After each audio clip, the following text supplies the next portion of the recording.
may have heard of the phrase net zero, or carbon neutrality, or even climate neutrality. But what does it mean and how can it be achieved? Net zero means achieving a balance between the amount of greenhouse gas emissions produced and the amount removed from the atmosphere. Getting to net zero isn't easy because it requires a significant removal of greenhouse gas emissions across all sectors of the economy. For example, switching from fossil fuels to renewables like wind and solar power. But achieving net zero, or setting net zero goals, wasn't included in the Paris Agreement. However, some countries have begun to legislate their own targets. Who has made net zero promises? The UK government has committed to achieve a net zero Britain by 2050, and to do this, Prime Minister Boris Johnson wants to ban gas boilers in homes and sales of new petrol and diesel cars. Sweden, France, Denmark, New Zealand and Hungary have also all set a 2050 target date.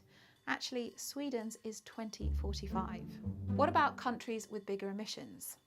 America has also set a net zero goal of 2050, whilst China, the world's biggest emitter, has said it would strive to be carbon neutral by 2060, and the European Union has also set a net zero target for 2050 in its European Green Deal.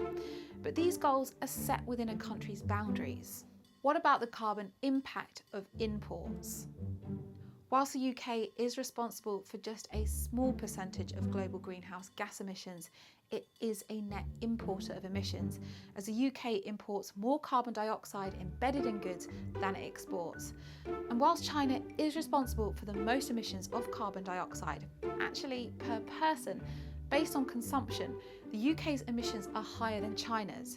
So by buying imported consumer goods, the UK is actually outsourcing greenhouse gas emissions to other countries, which is why events like COP26 are so crucial, so that world powers can come together to figure out a global solution for reducing greenhouse gases.